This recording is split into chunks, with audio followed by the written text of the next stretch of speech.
Nós estamos nos aproximando do nosso fim do tempo litúrgico, tempo comum. A liturgia de hoje já nos aponta para o 30º domingo do tempo comum. Daqui 4 domingos nós vamos encerrar essa nossa caminhada de tempo comum para entrarmos no outro tempo na nossa igreja, que é o tempo do Advento, tempo da preparação, tempo da espera. E a palavra de Deus nesse final de semana vem nos ensinar que Deus tem um carinho todo especial pelos humildes, um carinho todo especial pelos pobres, pelos marginalizados, e que esses, no seu despojamento, estão bem mais próximos da salvação do que os outros. Humildade talvez seja o tema maior desse nosso 30º domingo do tempo comum. A primeira leitura que nós ouvimos, livro do Eclesiástico, livro escrito mais ou menos 170 anos antes de Cristo, numa época em que a Palestina, lá o lugar onde Jesus viveu, estava dominado pela cultura grega. É aquele período da história que nós chamamos de helenismo, que é a tentativa de sobrepor a cultura grega como sendo a melhor cultura do mundo.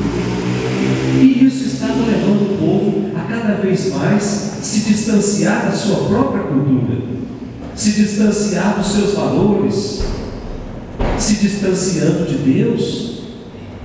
Então, o autor dessa nossa primeira leitura, ele tenta convencer o povo daquilo que eles tinham de melhor.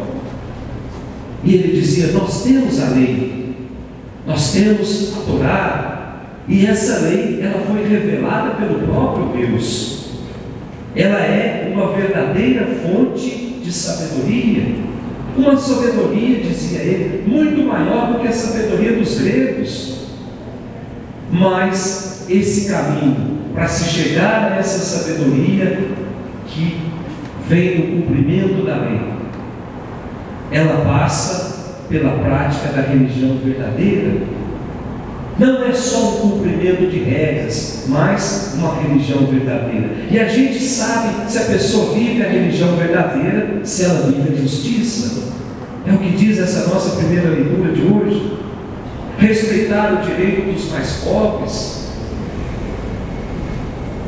E ele continua dizendo que Deus não pode ser comprado por aqueles que praticam a injustiça. O mundo já nos ensina que quando nós desejamos alguma coisa, nós temos os caminhos obscuros para conseguir determinadas coisas. Isso o mundo já nos ensina. Mas a religião verdadeira, a prática da justiça, ela não pode ser comprada. Não existe outro caminho senão praticar a justiça fielmente.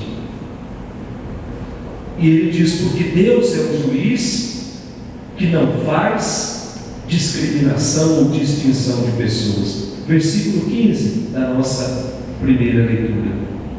Deus é um juiz que não se deixa subornar pelos presentes, não se deixa subornar pela influência. É um juiz que julga corretamente. É um juiz que faz justiça aos pequenos.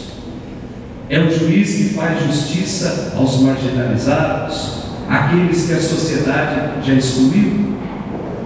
Depois nós temos a segunda leitura, carta de São Paulo a Timóteo. Já há mais de um mês que nós estamos lendo essa carta a Timóteo. E esse trecho de hoje, ele foi escrito numa época em que a igreja estava sendo perseguida.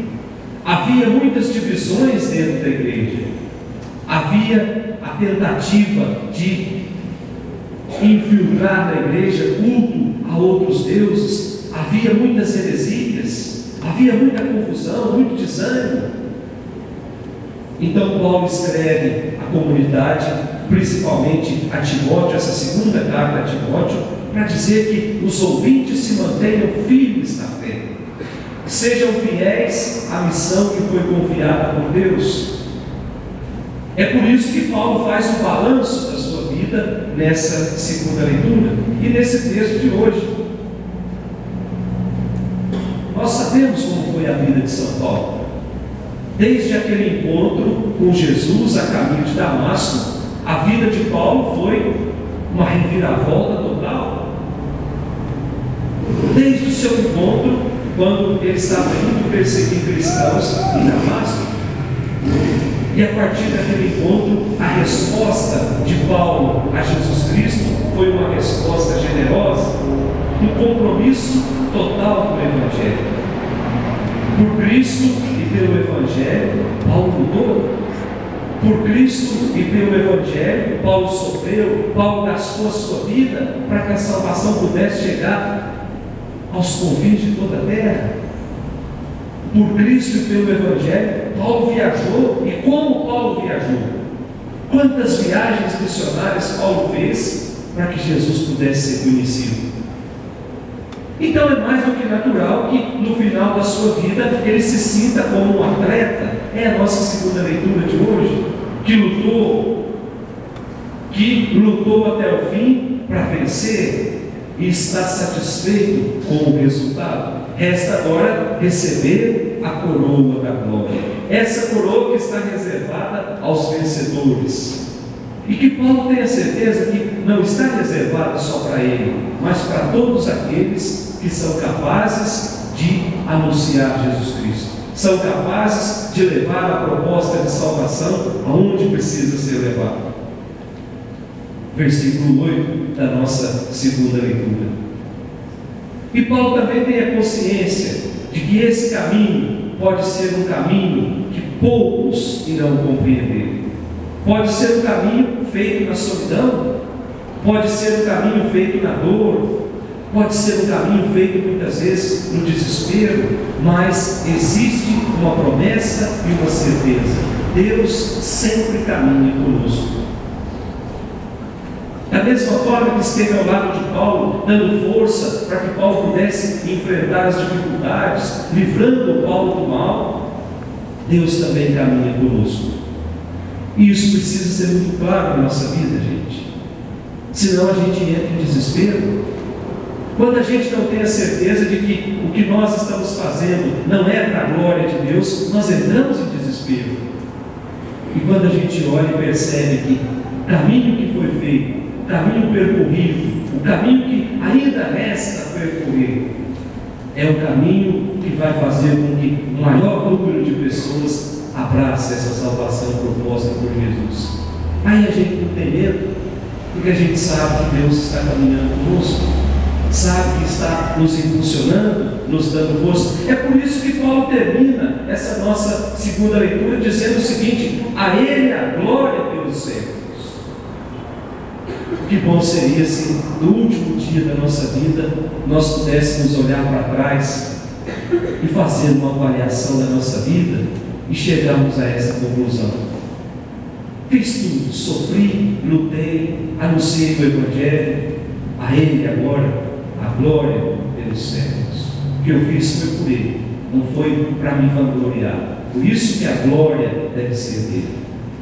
E depois nós temos o Evangelho de hoje, o Evangelho de São Lucas, que Jesus conta e nos dá mais uma lição sobre o reino de Deus. E existem duas personagens importantes nesse Evangelho de hoje. Diz o Evangelho que um publicano ou um cobrador de impostos e um fariseu. Mas quem são esses dois?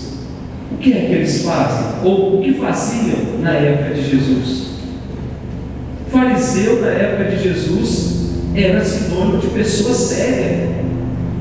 Eram muito conhecidos pela sua radicalidade. Jejuavam 2 vezes por semana, pagavam o dízimo, mas pagavam de forma correta. Nada pediam a Deus. Não se tem notícia de fariseu fazendo algum pedido a Deus. Era um grupo de pessoas sérias, exemplares. Do outro lado, os cobradores de impostos ou os publicanos, que eram mal falados por todos porque cobravam impostos e repassavam esses impostos aos romanos. E diz as más línguas que eles se enriqueciam desviando o dinheiro dos impostos dos pobres. Por isso eram tidos como pecadores, viviam de modo imoral. Então nós temos aqui dois tipos de vida: o fariseu, aquele que cumpre toda a lei, aquele que cumpre toda a regra, aquele que tem uma vida íntegra, que está cheio de certeza de que ninguém tem nada para acusar contra eles, ninguém pode falar nada deles, porque eles não dão motivos. E ele está muito contente, diz o Evangelho, porque ele não é como cobrador de impostos. E do outro lado nós temos esse cobrador de impostos, modelo de homem pecador, aquele que não cumpre a lei, mas é aquele que tem a plena consciência de que é indigno. E isso se constata na sua oração: Senhor, tem compaixão, sou um pecador.